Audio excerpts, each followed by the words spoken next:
Hello and welcome back to I Love Teaching. My name is Kevin Love, and at musicforclassicalguitar.com, one of my goals is to support you in your teaching by sharing some of the practices and concepts that I use to stay passionate and engaged with my students. One of the things I'd like to talk about today is how to balance novelty and completion. This is very important because while they both have positive aspects, they have some negative aspects that you have to watch out for too. For instance, novelty, we think of as being very exciting. Good way to get a student to practice is to offer them a new piece of music. They'll go home and they'll play their little fingers off, and that's great. However, some students will use novelty to avoid working through some technical issues that are going to move them along their path. And so you need to watch out for that. Not too much new stuff, because that'll be a distraction from getting down to brass tacks.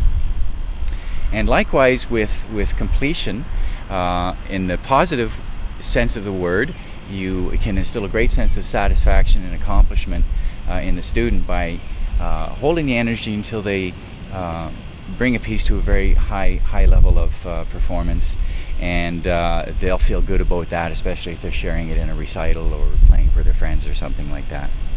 So a couple of strategies to help you balance those two, novelty and completion. One thing I like to do is to make sure my students have a few pieces to work on at the same time, usually between 2 and 4.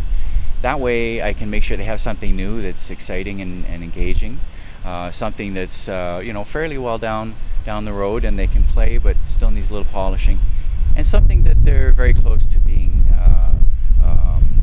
complete with, and they'll feel good when they play that, and they'll see how their progress is on the guitar when they can play something really well. And another way to balance that out is to talk with your students, get some input from them. What do you think? Ask them, what do you think? Should we keep this piece for another week? And or should we let it go and get something new? And you'd be surprised, they'll give you some pretty honest answers. And when they hear you accepting their input, that gives them ownership, and they're more likely to work on what it is you've set before them. So try that with your teaching practice. Let me know how it goes. Be sure to subscribe to the channel, leave your comments, and remember, we're here to help at musicforclassicalguitar.com. And until then, I'm Kevin Love, wishing you joyful teaching and happy music making.